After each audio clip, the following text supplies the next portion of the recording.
wherein the crop was abundant, but the quality of soil, the pollution of the soil, which mattered a lot. And it so happened that, the water which was flowing over the soil entered into the groundwater, and people were drawing water from the wells which was supplied by this groundwater. And then they started showing some symptoms which were unhealthy. So this was a time when Rachel Carlson wrote a book called Silent Springs. So in the Silent Springs, she was talking about these springs of water which were contaminated and really affecting the people who drank that water immensely, and they didn't know where this pollution came from. So at one end, we were trying to feed in the entire population, but at the same time, we were polluting the earth. So that was a time when people really started questioning as to how do you keep balance between providing for more and at the same time having a sustainable environment. Then there was one more thinker, he wrote this book called The Tragedy of the Commons. And I'm sure you will all agree that something which belongs to everyone and which is commonly owned is actually owned by no one. Typically in India, you will see very live examples that maybe on the road belongs to whom? Not to a single person, it belongs to the community. And then this road is used for so many other purposes, and you can't really go and tell a hawker to leave the side of the road just because it's common property. You don't know whom to complain, so you will have yourself complaining to the corporation that someone is on the road. You can't just ask him individually to leave. So such kind of tragedy of the common was a thought which was put forth by Garrett Hardin. And he said that air, the hills, the river belong to no one. So at the end, how are you really going to take care of it? So these were the things which were happening, and the thinkers were talking about uh, different approaches towards this pollution. And then the sustainability kind of the Bertland definition for sustainability came up, where they said that you have to use the resources such that your next generation is also able to use the resources as you are using it today. So this definition understood that there were it was like a three-legged stool. So if one leg of the stool broke, the stool wouldn't stand. So the three legs were environmental sustainability, social sustainability, and economic sustainability. So here you will find that there were certain common things between all these three aspects, but there were certain things which were unique to individual aspect of sustainability. So certain things which were environmentally sustainable need not affect something which is economically sustainable. So that was the thinking in the maybe 15 years back. But then there was a change in thinking again, and you find that there was a different model, and this is called the nested model of sustainability, where you'll find that the environment sustainability is a larger circle inside which you have the social sustainability, inside which you have the economic sustainability. And I need not explain this concept to anyone today, because the times that we are experiencing today, we have understood that the environment in which we live, if becomes polluted, like example, you have the COVID-19 suddenly in the air, and the economy is really affected adversely, and one does not really have to explain in detail how this happens. We are experiencing it today firsthand.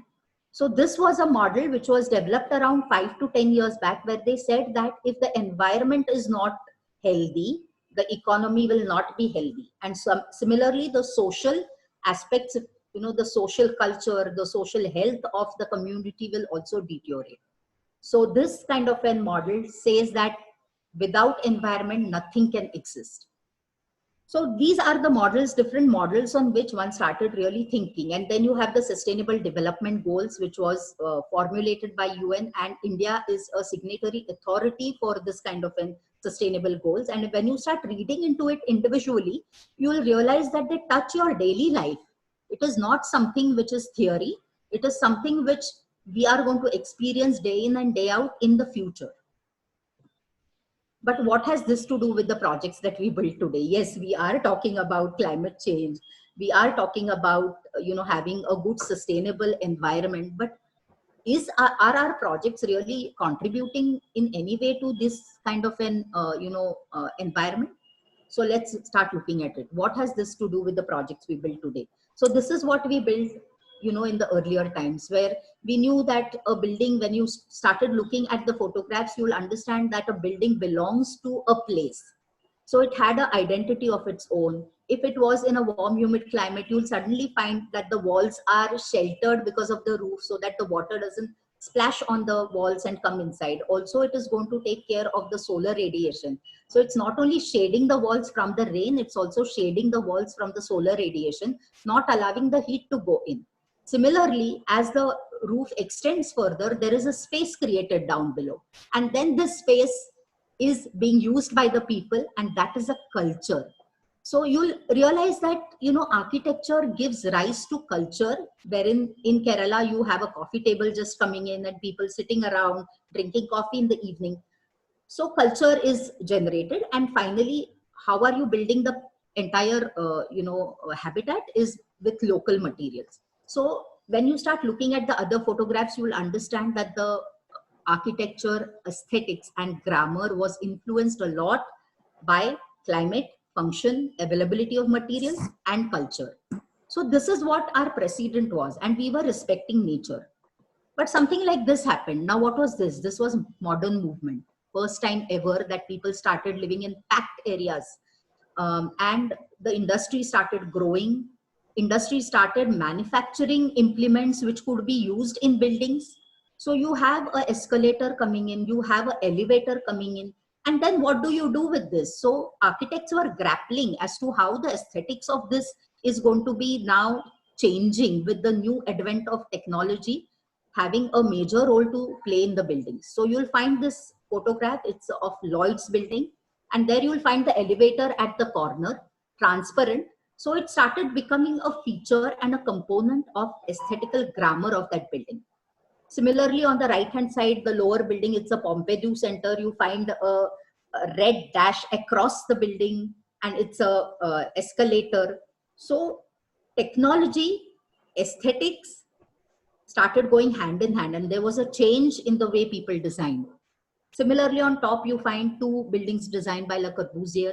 And here also you found that the aesthetics emerged from the context, emerged from the need of giving comfort to people in the way the building was to function. This was the first time that you have the, camera being developed, and the abstract or the modern movement in painting also emerged. This is where you'll find that there is a strong link between aesthetics and technology, where suddenly earlier people, artists used to paint portraits. So they used to sit and paint portraits for 2 months, 3 months, but there comes a camera. And then this portrait can be just got in maybe 2 minutes, with a click of a button. So what do artists do now? So artists then thought of something, some expression which the camera could not capture. So they wanted to look at now something which the camera could not capture. So they started going beyond what you saw physically. So when you looked at someone and you realized that the eyes were the most impressive part of the person, then what did the artist draw? He drew an outline of the face and one big eye. And in that eye, he gave the details of the pupil. And in that pupil, he showed what the person was seeing. So this is a kind of abstract things which started coming in, and the birth of modern architecture. Similarly, the birth of modern painting, abstract painting, and the birth of modern architecture. So this is what happened. With a click of a button, you could have a temperature inside of 18 degrees when outside it was 42. So air conditioning got invented, steam engine got invented, first time that there were glow signs on the building. So all these things started coming in, and architect was confused as to how he has to use these components in the aesthetic. But here, the form of the building was generated because of the technology to serve man and the urbanization which was happening. So we started controlling nature, This is what is today. You'll find that typically any building that you see, you don't know where it belongs to. You could cut a building and place it in Delhi, which is a composite climate, or you could cut a building and place it in Kerala. and which is a warm humid climate, and all buildings look same. So you don't know where the building, what is the context of the building, and this is where we started exploiting nature. So suddenly in the last 10 years you started hearing about green buildings. Were they not existing earlier? They were, but they were not called as green buildings, because what happened is there was a need felt by the thinkers that till you coin a word, people will not come back to what they were doing earlier. They will keep on using technology not for the need of it but for the want of it.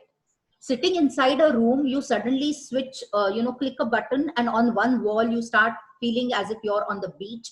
You start getting images of water, you start hearing the sounds of the waves, and that is what I want. I may not need it, right, but I want it.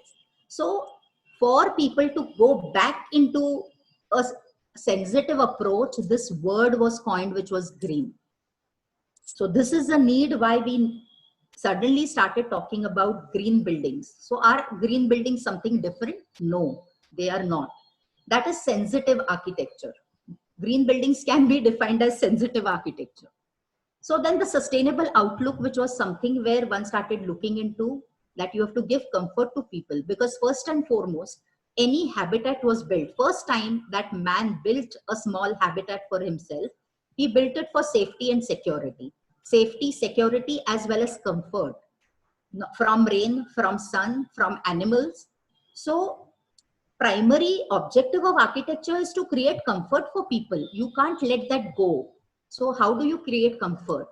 Achieve comfort without damaging the ecology and exploiting the natural resources. You have to demand less and optimize use.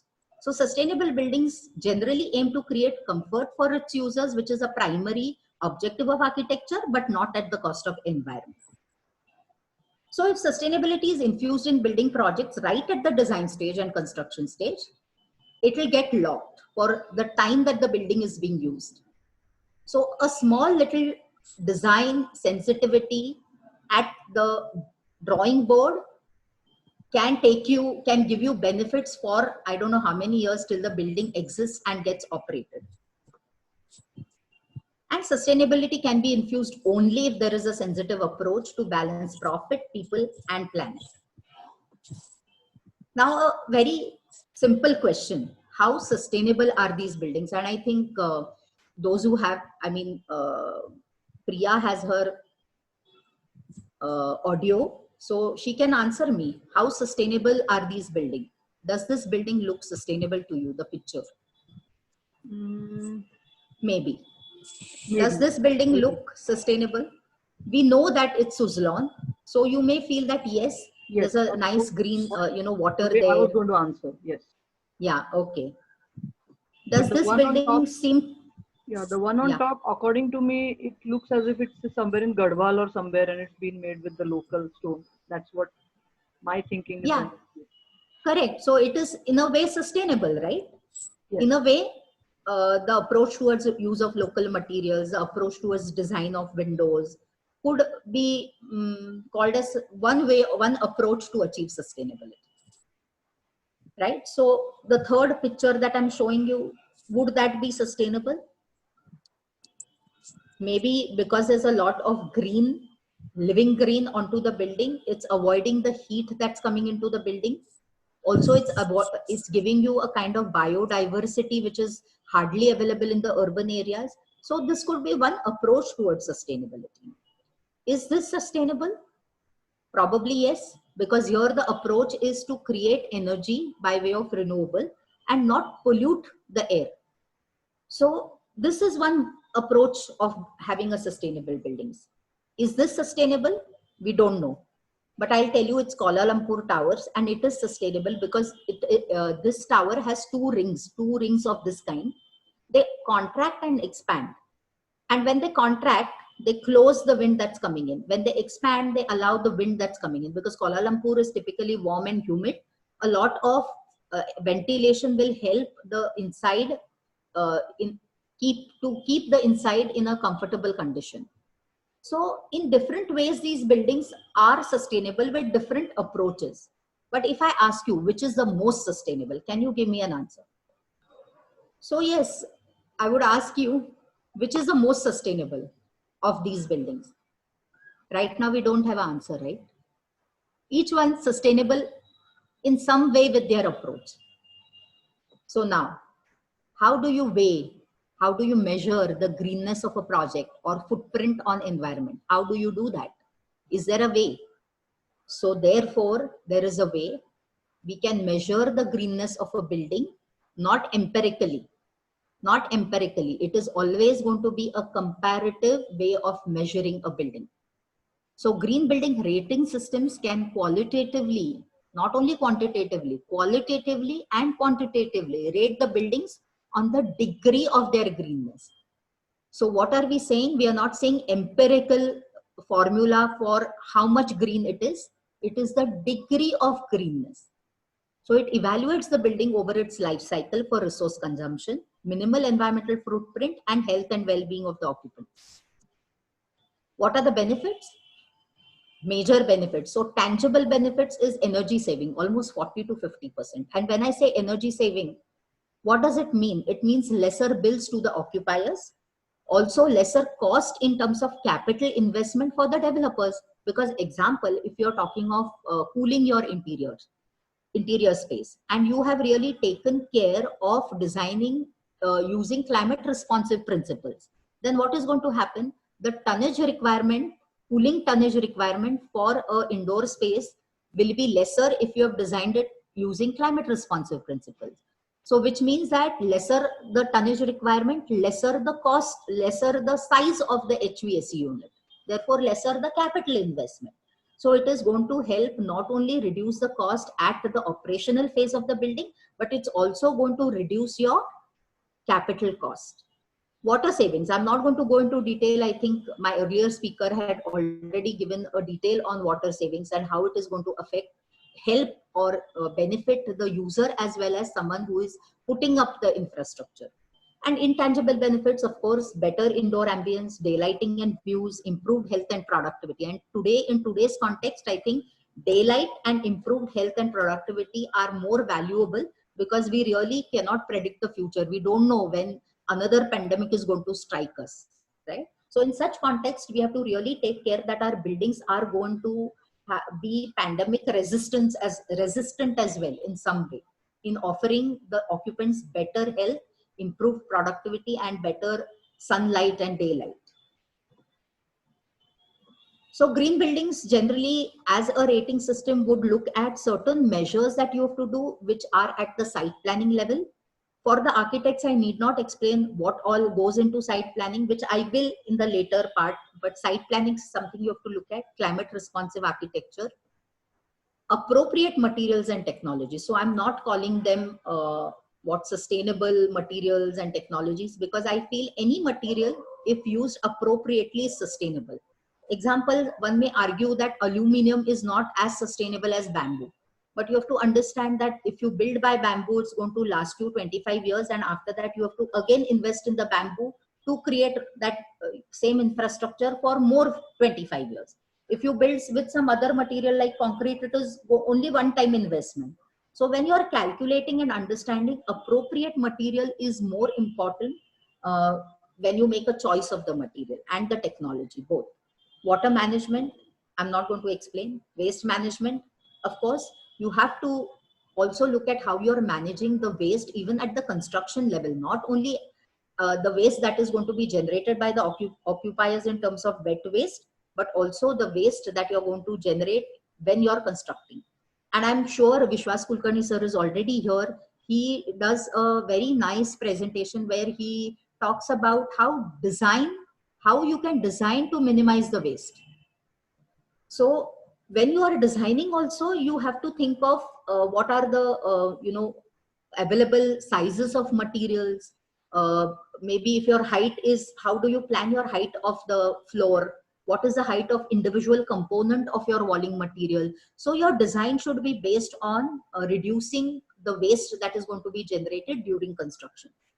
Energy management, of course, climate responsive architecture is the first step to manage your energy, because the better you create indoor environment, lesser you have to invest into energy infrastructure like fans, air conditioners, your artificial lighting. So all these things which are going to really consume a lot of energy. And indoor environment quality. What kind of quality are you giving? So what does green building do? It will ask you to reduce your energy usage, but it will also ask you to have a very good indoor environment. You can't say that I'm going to off my lights in the evening and keep everyone in the dark, or maybe I'm going to give less number of lights and make people work in a very dull environment where the eyes are going to get stressed, but therefore I'm using lesser energy. That cannot be your approach.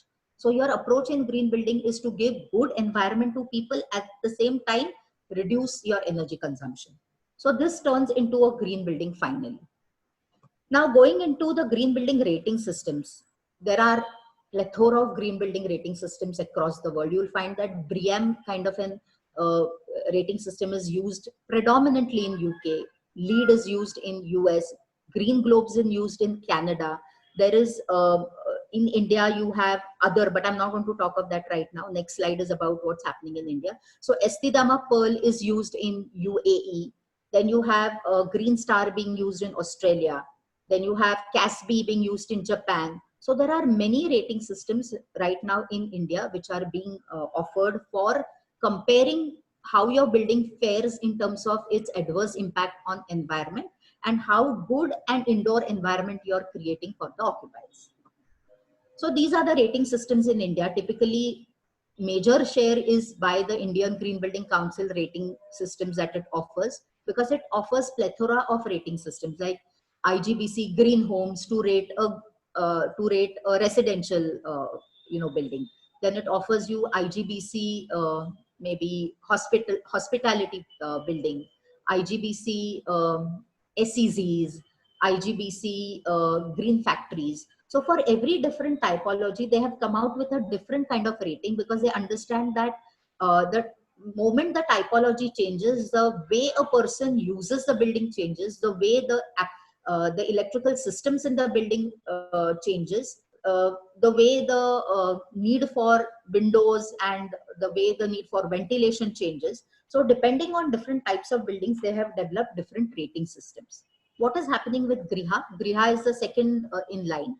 Griha offers you 3 different rating systems, but they are based on the scale of the project. So Griha would offer you something which is called as small, versatile, affordable Griha, which is for small projects.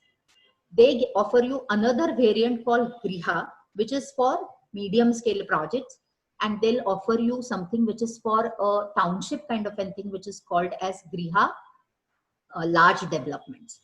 So they offer you 3 variants, but they don't have different typologies. They offer you these 3 variants across typologies. Similarly, you have a rating system called, which is being offered by USGBC LEED, which is LEED rating systems specifically made for India. They have an India variant, and many people who are doing commercial buildings and have MNCs occupy those buildings prefer to go in for LEED, because then that gives you global standard and global recognition. Then there is a new rating system, just born a rating system called GEM, which is being offered by ASSOCHAM. And there is one more which is called as WELL.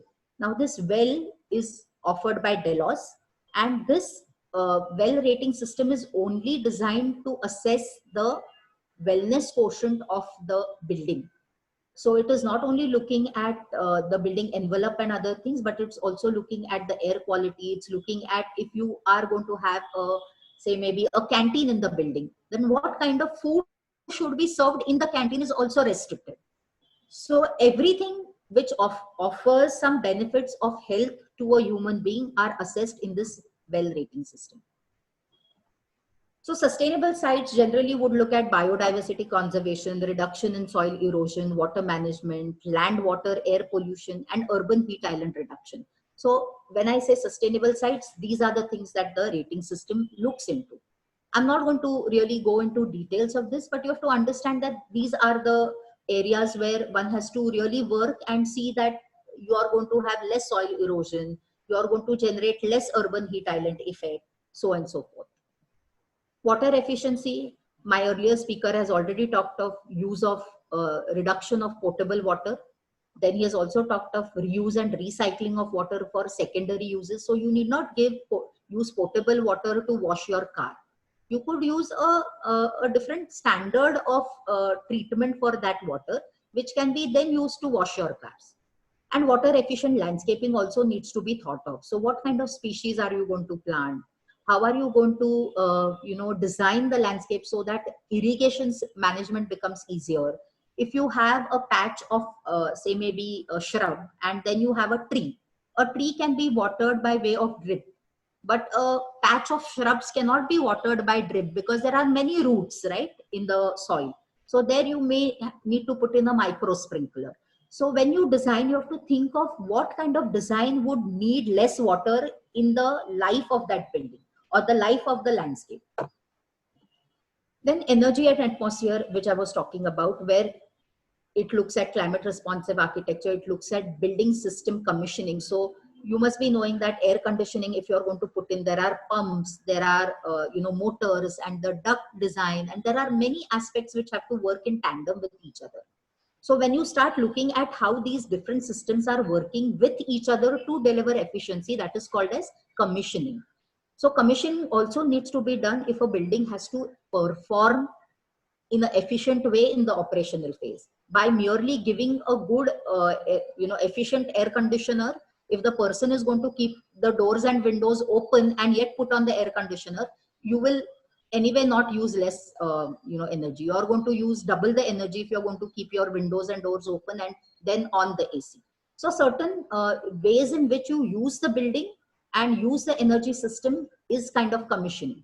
Then energy performance. Energy performance typically is choice of good systems and choice of making a good design. Like I said, in landscape, when you're designing the landscape, you have to think of water efficiency. Similarly, when you're designing HVAC, when you're designing lighting, when you're designing your lifts, when you're making a choice of your transformer, at all points of time, you will have to think of how you can be energy efficient. Then can you really put in on-site renewable energy, whether there's a possibility of integrating PV. I don't know whether you know, but the PV cost has really gone down. When we started our practice, it was costing us something like 2 lakhs per kilowatt. That has come down to almost 55,000 per kilowatt. So 1/4 the price today, the PV is available. Of course, ozone depletion, we all know that fire extinguishers are given in buildings. And fire extinguishers have certain components which affect the ozone. So they affect the ozone in a way that the ozone layer of our earth depletes. So it is called as ozone depletion potential. And then what choice you make for your fire extinguisher, you have to make a sensitive choice when choosing that. And measurement and verification is something, if a building is being used, if you don't measure how much energy you are consuming, you will not be able to verify and make changes so that the entire operation becomes more efficient. Materials and resources, of course, there's a lot to really think of as to when you're constructing, how do you store the material? Hopefully it's not getting wasted. How do you store the waste that is being generated? How do you keep the waste has to be kind of sold off, or it should not go into the riverbed. No? The developer should not end up putting it in the riverbed. So you have to really take care that this waste is being diverted in a responsible way. Then can you really reuse building components? Is it possible? I'll give you an example. Right now, there is a developer, I think Pandit Zavdekar. They were doing a redevelopment project where the bungalow belonged to a mathematician. And it was completely stone bungalow. Now, when they started redeveloping, they thought of having, say, I think 15 to 16 apartment kind of an building. But then they used this stone to the ground floor. They made the compound wall and the ground floor facade of that building was made by stone. So they reused that stone to give a different feel and look. It also reminds you of the earlier building. So it's like respecting your heritage, at the same time using the material again. And this building stands today on Prabhat Road, just completed. So any one of you walking on Prabhat Road can, just turn around and go to this building and see how it is made. Similarly, construction waste management I was talking about, you can end up, even selling all these scraps which get generated. Resource reuse, recycled content. Now, what is recycled content? Typically, one starts wondering whether we can really put some mixtures into our concrete mix. Example. So fly ash used in concrete mix is like reusing a recycled material. So fly ash is a output, is a waste of thermal power plant which you are using. Similarly, in a few of our projects, there is the slag, cement, the iron slag. So when iron gets manufactured, there is some slag which remains behind. This slag is also used as an admixture in your mix of cement. So there are many things which can be used in in any material, and a new life is given to that kind of a material, and therefore it's called recycled content. Of course, local materials I'm not going to talk. It's a common sense that local use of local materials would be one approach towards sustainability. And rapidly renewable materials, how can you keep on using rapidly renewable materials like bamboo? So can bamboo be used for flooring? Can it be used, because flooring can be changed after 10 years, but changing the wall and the roof becomes very difficult. So wherever there is a possibility in the interiors specifically that you can change the interiors after 5 years or 6 years, you can yet think of using bamboo, because that remains good for maybe 15 years. And finally, indoor environment quality, where good ventilation practices you have to follow. You cannot allow someone to smoke inside your premise. Also, materials that you use keep on emitting volatile organic compounds, like the paint. When you go into any room which is freshly painted, you start getting a smell, right? Now, this smell typically is what? It is an indication that that surface is giving out volatile organic compounds. When you apply nail polish, you get a smell. That smell is actually because of the volatile organic compounds which are dispersed in the air. So when in green buildings, they will ask you to choose certain products which are having low volatile organic compound contents, because there is a research which says that the more you inhale the volatile organic compounds, more you are prone to cancer. So such kind of researches has been now used in giving guidelines as to what materials should be used in the interiors. Even when you're using a carpet in the interior and you use a glue, right, to stick the carpet to the floor, this glue also has volatile organic compounds. And we generally don't know that there are variants available with less volatile organic compound content. Example, Fevicol. Very regularly used kind of material. Do you know that there is a variant to Fevicol which has low volatile organic compounds? So if you don't know, if you're not aware, you're not going to ask the supplier for a variant. So you should know that there is a variant available, not at very high cost. So you demand and you get that. And controllability of systems in terms of lighting and thermal comfort. So I'm not going to talk of thermal comfort and daylight. It's a very common sense for architects that giving a good environment inside for occupiers is a must. And finally, health of the workers on site, because they are a part of our environment. We have to take care of these workers. Right now in COVID also, we have realized that there were a few people who were responsibly acting towards their workers, but there were some who didn't care about what's happening to their workers. And that is going to affect their own business in the long run, is what they have failed to understand. So taking care of your workers on site is also a very important thing. Now, what is a certification mechanism? First and foremost, you have to register with a certifying body. Now, which are the certifying bodies? GRIHA based in Delhi, IGBC based in Hyderabad, LEED based in Delhi and Mumbai, Wellness also Mumbai and Delhi. And then you have ASSOCHAM's GEM, which is based in Ahmedabad and Delhi. So how do you go ahead? So there are portals available. You can go to these portals of these individual agencies, click there, and you will get all the information as to how to register. So you have to register the project. Then you work with your consultants to, if you take the consultant right at the design stage, it makes a lot more sense, because the consultant is not going to charge you something extra if you take him on board a little earlier. So if you take him on board a little earlier, the consultant can help you do things, like help you even in terms of analyzing your designs, giving some suggestions right at the design board stage. Then you start documenting towards your green measures, what all is possible, what is not possible, and then make a pre-certification submittal ready. This pre-certification, why is it necessary? So it is very important for a developer to get pre-certified, because this pre-certified certification helps you market your product, market your building, market your project. So when you market your project, you tell people that I am creating a green building and this is going to offer you better indoor environment quality. Example, one of our developers which we work with, we gave him a simple indication that normally when you are making a brochure, which are the premium flats, the as you rise higher, the cost goes higher, because you are going to get access to good air and good view. Then a flat which is having a garden view again has a premium cost to it. So we said, why not we give you some kind of an prediction as to which flat is in thermal comfort for more time in the year. So if in a year there are 8760 hours, one flat is in thermal comfort maybe for 7000 hours, and the other flat is in thermal comfort for 5000 hours. Now the one which is having more comfortable hours should be sold at premium, like you're selling a flat which has garden view.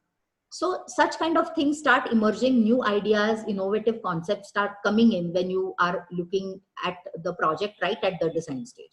So pre-submittal is done, and then finally the agency gives you some kind of an feedback saying, okay, these are the things that you have done. We have enough proof that whatever you're saying is possible in your project, and therefore we give you pre-certification. After you get a pre-certification, you start implementing and documenting over the entire phase of your project, right from the construction stage to the commissioning stage, where you actually hand over the building to the occupier.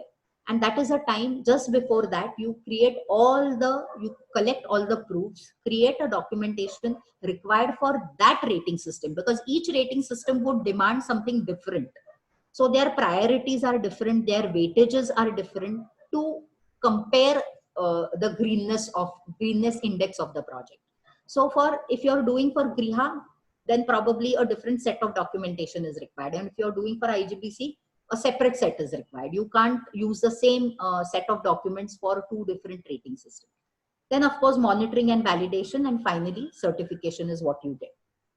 Now what I'm going to do is I'm going to just quickly run through two case studies, just showing you what people have done generally. So this is, and why I have chosen a few projects which are not in Pune, because typically people feel that Mumbai and Pune projects anyway, they have a lot of money and they will invest in green buildings. And generally this myth is there that green buildings are going to cost terribly more. So I have chosen a few projects which are from Nasik. So Nasik is not too big a city like Pune or Mumbai, but trying to do something. So this project was designed by architect Sanjay Patil, and he had taken us on board, and we are working with this project called Grape County in Nasik, and it is a 5-star Swagriha rated project. So typically you will find that the focus, when he involved us right at the design stage, and therefore these ideas started coming in. How do we improve biodiversity? Because it was a kind of a small resort which was being planned. And when we went to the site with the owner, we realized that there is a valley. The brown line that you see is a valley, okay, in the drawing.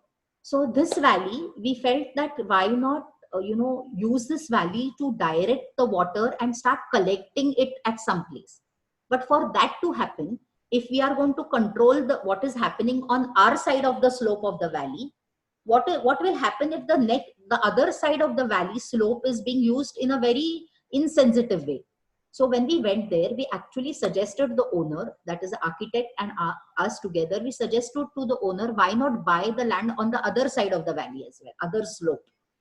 And we had to convince him, because finally getting water which is sustainable, rather the water quantity should be reliable for further years. It shouldn't be that right now we are getting water and after 10 years we are not getting water because the other side of the valley has got developed in a funny way. So finally they agreed and they bought the land on the other side also, so that we are able to control what's happened on the other side of the valley. So this valley was created, and then we thought of collecting the water. That blue small little patch that you see on the corner of your screen is that water. And the red part there is a convention center and a set of rooms where people will come and stay. So this is a kind of a project where we started looking at if it is a resort, why not improve the biodiversity? Why not start looking at net zero water? Why not start looking at net zero energy? Because this place is slightly away from the city, maybe just 10 kilometers away from the city. So why depend on, other things? Let's be self-sustainable. So that's how we started. We didn't become net zero energy, but net zero water surely is what we achieved.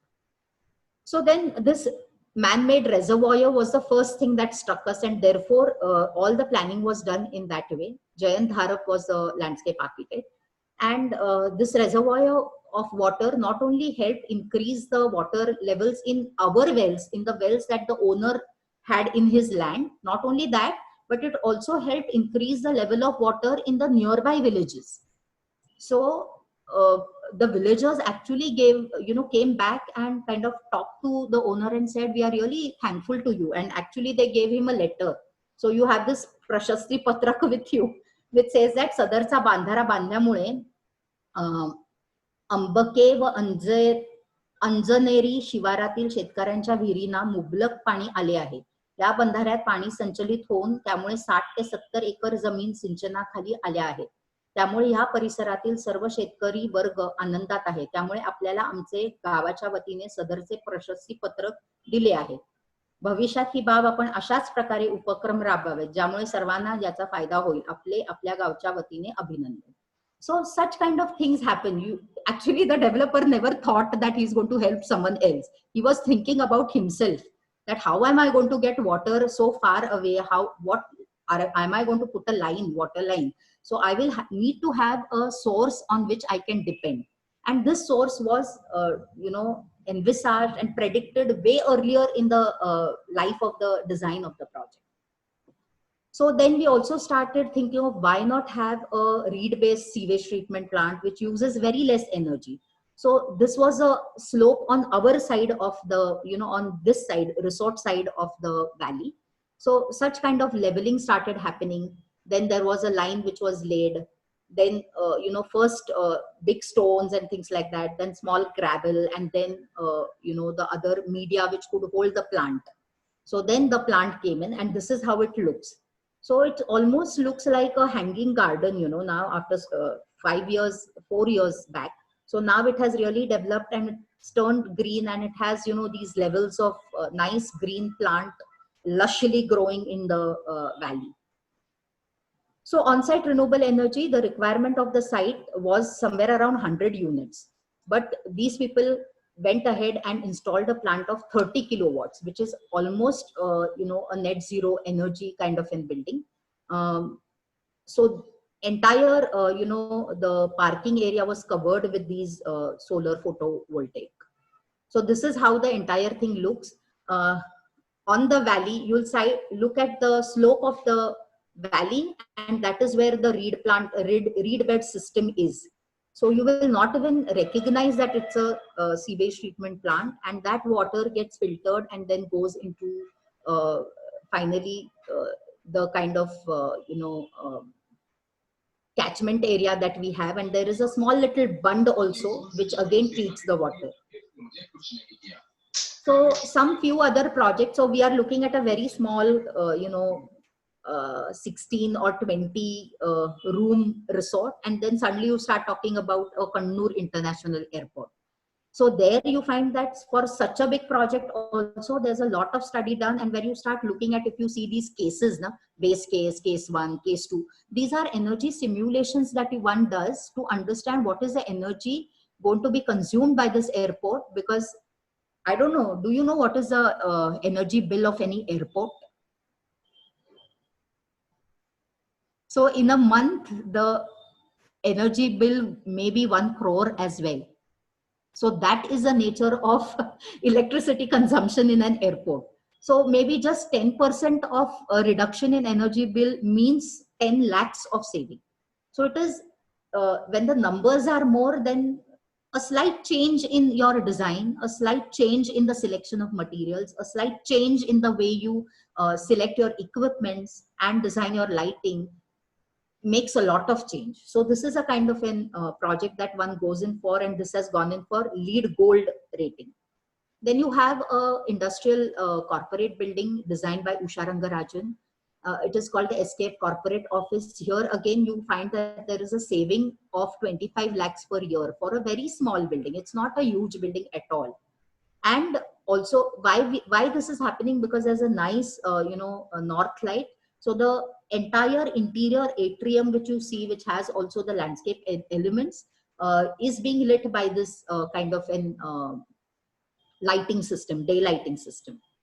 Usha Rangarajan has done a stupendous job at designing the climate responsive aspects of this kind of a project. Then there is a very corporate, high density kind of a building called Blue Ridge SEZ. And here again, you will find that, they have achieved LEED CS Gold rating. Again, energy saving of 25%. And they have installed carbon dioxide sensors in the interiors. So if at one point of time, the room gets more occupied than what it is designed for, suddenly the carbon dioxide levels rise and they give a trigger to the carbon dioxide sensing machines. And these sensors then convey this to the HVAC system, and you have the dampers of the fresh air open and you have more fresh air coming in. So such kind of things also can happen in a very large corporate kind of a thing, and there is a possibility of getting a rating. Then this is a very old project of VK Architecture, which is the first platinum rated IGBC green homes in Maharashtra, and it also got an award. And you'll find that it has installed wind turbines, 5 wind turbines. It's a hybrid system where you have solar PV and hybrid wind turbines being installed on every tower. Also, a lot of work gone in the way the landscape was planned and how this central area could be shaded. So you'll find that, picture there as to how shading is going to happen was also done by way of, simulations, computer simulations. Then this is again a building called Enpro Headquarters, which is designed in Pune, a small office building, and it is going to be LEED Gold rated. And typically you'll find that how we start, working with the architect is that if there is a square plan, then very difficult to kind of, light up the interior portion. Then where do you place your service areas? Say service areas are placed on a side which is heating side. Then you have a central atrium being carved out. So that's how the plan gets generated. And then passive cooling strategies like earth air tunnel. So this earth air tunnel is being used in Pune, Pimpri Chinchwad. This project is in Pimpri Chinchwad. So simple things which we have learned in our theory, in our climate responsive architecture, actually put to use in way of, earth air tunnel for cooling. So then a lot of options. So the first option gave good shading, but it obstructed the views. Also had a little bit of increased cost. Then good shading, again obstructed views, vertical fins with full height. The first option was a aluminum jali. How can a jali be designed? Second layer of the skin. And finally, optimized window to wall area ratio was something which was finally selected to work with, because you have to balance the cost as well as your benefits that you get. So such options are worked out in terms of cost and the benefits, and then a choice made. Then of course you have to do a lot of simulation. So here we find that a double glazed unit with jali could reduce the sensible cooling load by 12%. So similarly, such kind of technologies which are at hand can give you a prediction of what's going to happen, how the building is going to function. So you start looking at jali, how much openings can happen. So such kind of work also goes into the design phase. How much is the daylight going to come? You can't have a heat gain, you can't lessen your heat gain and also lessen your daylight which is coming in. You have to have good daylight which is coming in as per the NBC standards. So this is a earth air tunnel. I have shown a picture of how it was constructed. So actual site photographs, but the concept is that at 3 meters below the earth, the temperature of the earth remains constant. So when outside it is 6 degrees or outside it is 42 degrees, at the 3 meters below, 42 plus 6 is 42 plus 48 divided by 2, so 24. So at all points of time, you will have a temperature of 24. Then you start looking at other mixed mode ways of cooling, like what could happen with evaporative cooling. So here in one building, you'll find that there are 3 different cooling systems which are installed. One is a VRV, which is a typical chiller-based cooling system. One is a earth air tunnel for cooling certain areas like badminton hall, reception area, and cafeteria. And evaporative cooling is being used for the open offices. So such kind of things, and this building is being built right now. So typically when you start with a standard EPA of 85 kilowatt hour per meter square per year, which means that you are using 85 kilowatt hour energy consumption, which can be brought down to almost 47. So you have almost saved on 40% of your energy by way of climate responsive architecture, by way of artificial lighting design, and by way of HVAC design. And finally, here again, they are going to use renewable energy integration of almost 168 kilowatt. It's a big, kind of a plant which is going to be installed, and this building is going to be near net zero energy project. Here in Latitude, you'll find that, by change of materials, if you change the material, the heat is going to be lesser. So we did a kind of a quick prediction, and we realized that conventional brickwork, and we compared it with the ACC, calcium silicate aerated concrete blocks, and we found that the indoor temperature with brick was 33 degrees, while as with autoclaved cement blocks, it was 31 degrees, 31.5. So by just mere way of changing of material, you are able to get down the temperature in the indoors. This is a Acre School in Mumbai, where you find that, the way the design is that we had introduced light shelves. Hope you know what a light shelf is. Light shelf helps you bounce the light off into the interiors, creating a better environment in terms of distributed light in the interiors. And here the scope of work for us was that typically in a classroom, the blackboard always has glare for any one of the students. So they said none of the students should face glare issues. So that is your, that should be your achievement. So we work towards designing the openings with the architect so that there is no glare on the blackboard. So such kind of simulations are also done to predict what is going to happen in the classroom. This is an industrial project. Again, you'll find that we work for creating thermal comfort for the people in the indoors. So a lot of study was done. We tried to look at what kind of, what should be the size. We had proposed 600, which we reduced it to 350. And yet we found that good enough amount of light was available in the workspace. This is a Parkside home, and this is the last project that I'm going to talk of. And then I'm going to just have 2-3 slides on costs. So here you'll find that, it's a Nashik project, huge project, and not a very high-end project also. So here also they finally got a gold rating. It is already gold rated. But I would like you to show the next slide. The next slide says Parkside Homes by Jay Kumar Constructions. Price starts from 24.5 lakhs. What does it mean? It means that this building, which is IGBC gold rated, is being sold at 24.5 lakhs. Now, does this show that green buildings, or whenever you want to take a rating, it's going to be very costly? This is a question for all of you. You have to think on it. But generally, what are the cost impacts of green buildings? So for certified and silver level, zero cost, no cost at all. But for higher level rating, there could be slightly more cost. But finally, if you want no cost to your green buildings, you have to first environmentally design a good climate responsive design for lesser cost of green building rating. One must note that there is not the rating per se that costs additional. Rating is just a guidance, checklist, or a tool. The farther a project is from being sensitive to its context, climate, and natural environmental responses, the more it would cost to transform it to a green building.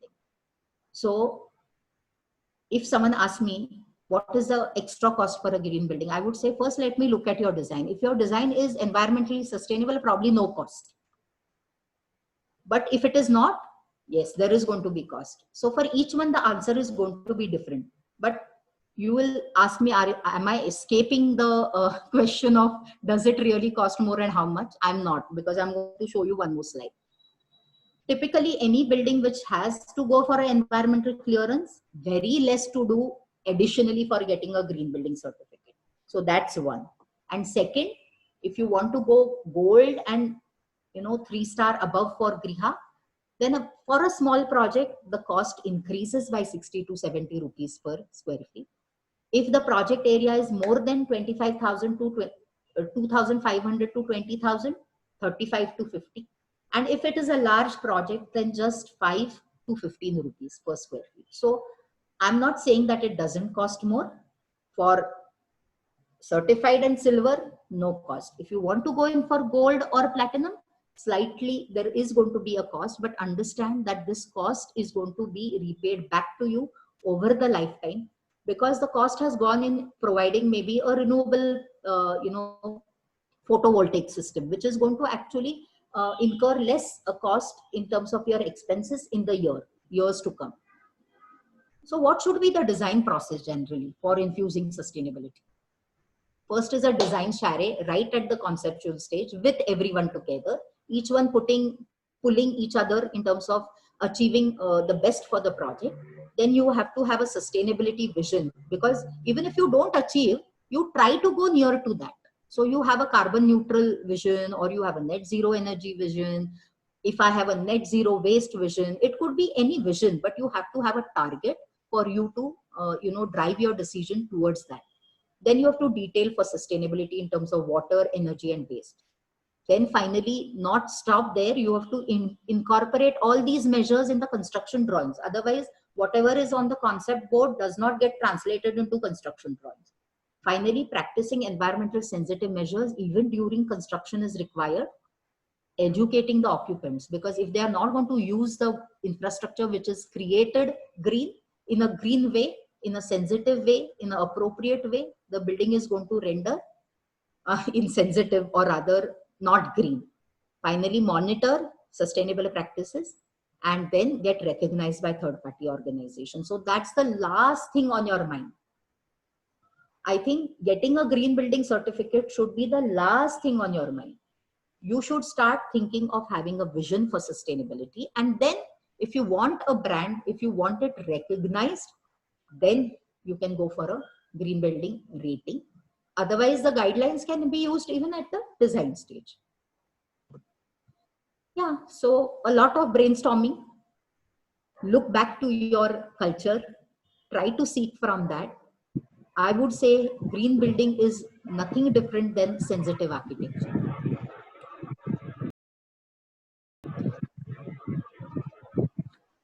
So, Purva ma'am, a little from me before I invite people to actually ask questions.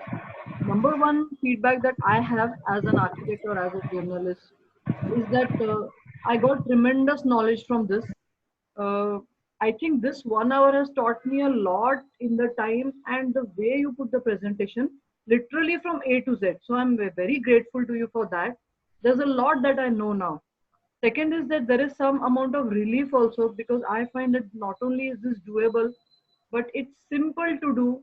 It doesn't it just needs the intent. That's all, as I see it. And third is that there is also some amount of pride when I know that people around us are doing this. There's definitely a lot of pride that yes, we are doing this.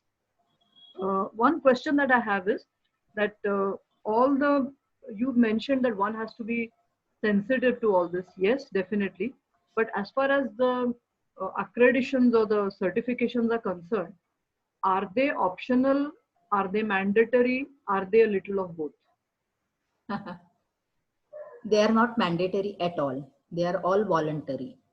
But if you do them, there are certain benefits in certain areas. So let me give you an example of Pune and Mumbai. I will not talk about others, because other municipal corporations have not really done anything for facilitating green buildings. But in Pune, if you do a green building and get rated, because you need some kind of a proof that your building is less harming the environment in a lesser percentage, they are giving you green FAR right now. So if your building is platinum rated, you get a 7% of additional green FAR. If your building is gold pre-certified, then you get a 5% of additional green FAR. And if your building is silver, then you get 3% of additional FAR. So that is what is being offered by PMC and even PMRD. Also, all the municipal corporations are offering a rebate on the property tax for the occupiers. So they are giving you a rebate of say maybe 10% in your property tax if you are staying in a green rated building. So generally nothing is mandatory, but if you do it, there are certain benefits. That's really nice. There's just one question and then I'm opening it for other questions. One is that somehow, at what stage do you think we are? I'll make my question very specific. There was a time when none of us had solar water things on the roof. Now many of us do. There was a time when none of us did water harvesting. Now many of us do. Or many buildings, even whether they are big buildings or mid-sized buildings or even bungalows, many of us have those solar panels which converts the electricity into grid and all that. So one question is that how does India itself rate? Are we at 10% of the way, or are we at 40% of the way? What is your marking as to where we are now? Yes, so as a country, we stand right now second to US. Okay. Wow. So the maximum number of green buildings right now in the world are in US. The second is in India. So we are having a considerable number of green buildings compared to all other countries except US. At this point, ma'am, I would like to request a few of our audience guests who are here to just say a few things. First, I would request Rajlakshmi Iyer is here. She has joined us. I believe she is in Singapore now, if I'm not wrong. Raji, ma'am, could you just say a few words? You could ask a question. Hi. Yes. Hi, Priya. Video also. Oh, yeah. One second. Yeah, I can see you all now. So, hi, I'm Raji Iyer. Purva ma'am, we've actually worked with your firm also on certain projects. Okay. So I've not met you personally. I'm from Deep Roots Design. I'm based out of Singapore at the moment. And Priya, thanks for this invite as well. It was a fantastic presentation, ma'am, and learned a lot of things. I just, one thing that really struck me is I'm really happy that you give the cost. It shows that if you want to do certain green buildings, it is not very expensive to the pockets. And also what I personally feel is that if it is only about designing a building sensitively, we should start teaching this to the kids even in the college. I think it should be included as part of the curriculum so that the children start designing buildings sensitively so that, we don't have to go, like you said, overboard and trying to correct things and then pay for it and then redesign and then try and make it green. But as a landscape architect, I think we both share the same goals and beliefs that we definitely want our buildings to be sustainable as well as all the resources. But thank you so much for the invite today. An excellent presentation, ma'am. I agree. Purva ma'am, I was going to ask you this question that as of now, regardless of which course, is it BR, Maharashtra or Indore or wherever, how much of this information that you gave us now, how much and in what way is it being taught formally in the design colleges? Yeah, so I can only speak for Pune. I really don't know what other syllabi include. So I don't know what's happening in Mumbai University. I don't know what's happening in Delhi University. I generally know what's happening in Pune, and I know that there is a course on climatology. However, in the earlier syllabus, there were 2 semesters where the course was offered, which is now being offered at only 1 semester. So typically, conceptual understanding happens in that semester. However, detailing doesn't really happen, which can be taken up at the elective level. So if a institute wants to focus their students' attention on these issues, the institute then takes it up at the elective level, which my institute is doing right now. Request one more architect to say something. Shebanti, you're there with us today. Shebanti has designed many buildings in Nigri area. Many of them really embrace nature. Shebanti, can I request you to just say something? Hello, it was an awesome presentation, ma'am. Very, very informative. Could you hear me? Yeah, we can hear you. Shebanti, can you switch on your video? We want to see you also. Yeah, hi. Excellent presentation, ma'am. Thank you. I've noted your number. Maybe I'll trouble you sometime. Lots of questions. Nothing today, but maybe later on. Okay. Very, very informative session. Uh, We would love to hear more actually, Priya. Pardon? We would love to have more sessions like Yes, this. yes, absolutely. One more guest that we have here. Avni, could you say something?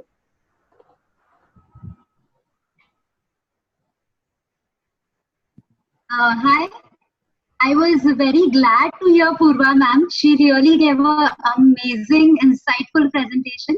So, would like to hear again and again. I have one question to ask. That for MR students in environmental, do they also teach how to design sustainable landscapes? Like sustainable techniques in buildings is one part, but do they also teach how to design a sustainable landscape also? See, as per my knowledge, just principles are introduced, but not in detail in terms of, like I was saying, how do you design your irrigation systems? How do you choose your species? That will be covered probably in the landscape course, masters in landscape, and maybe masters in landscape where you have an elective of, such kind of an focus. All right. Okay. I hope you know that there is a term called xeriscaping. Xeriscaping is a term which is used by landscape designers for designing like a sustainable landscape where water requirement is pretty low. Okay. Maybe asking me that can we have stage 2 or part 2 of this, which may focus on specific issues in detail. So would it be possible to have something like that maybe in some weeks from now? Yeah, just let me give you, like I have already discussed with you, Priya, the government, it's not now us who want these kinds of buildings. Also, government is wanting people to embrace these principles and go ahead with sustainable buildings.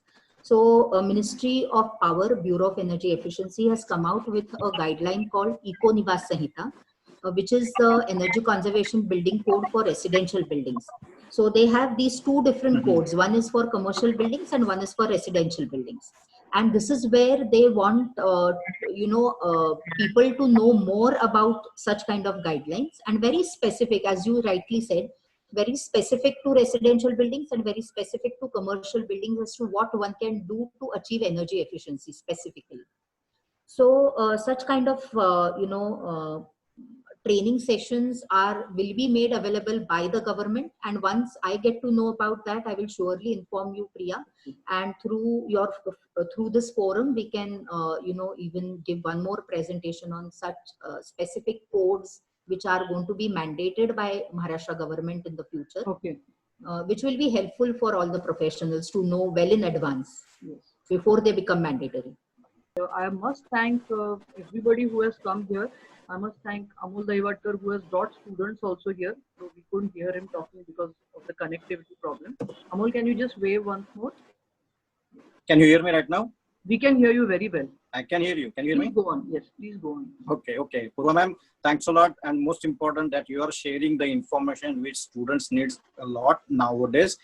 Mostly what happens in the duration of the semester, they are running out of timing and not giving the time to the sustainability or thinking on such a different way that you have already incorporated with you in coming next sessions in terms of how in academics or in practice we can try to implement forcefully. I'll underline the things forcefully to use the practice sustainability, because everybody is running for designing only, but being an architect and for the earth. And most importantly, I would like to thank Vishwas sir that he has gone through completely. This is fantastic. We will work on very large scale now. Definitely. So Amol has put it very well. He's summed up the whole conversation in a way. So friends, it is 7:44. We are ending the meeting with the permission of our speaker for today, Purva ma'am, and of course Vishwas Kulkarni sir, who is here. So with your permission, ma'am, can we just say the vote of thanks and end the meeting? Yes, please. Actually, I would like to give a vote of thanks to you, Okay. because such a wonderful audience who was interested in knowing. I like the audience who was there today. Very pertinent questions as well. So I would request my friends from Saniverse, Saurabh and Dhaval. Saurabh, Dhaval, both of you could just say a few words, and then we will be ending the conversation. Over to you. Yes, thank you, ma'am. Actually, it was a great presentation, and basically, sustainability is very important stage for for architect also, and even as an environmental engineer, we look at future approach for us. So thank you for your insightful presentation. Thank you, Priya ma'am, for giving us opportunity to just host this kind of good series of seminar or lecture series. Absolutely. So thank you, everyone. I'm ending this meeting. I'll request Saniverse to end this window. And thank you once again. We will keep you tuned in as to when we have the next presentation. Thanks all. Stay home, stay safe. I think that's what everybody's saying. Though we are now coming out, and stay blessed. Have a great. Take care. Everybody should take care. Thank you all. Thank you. Thanks a lot. Bye. Bye.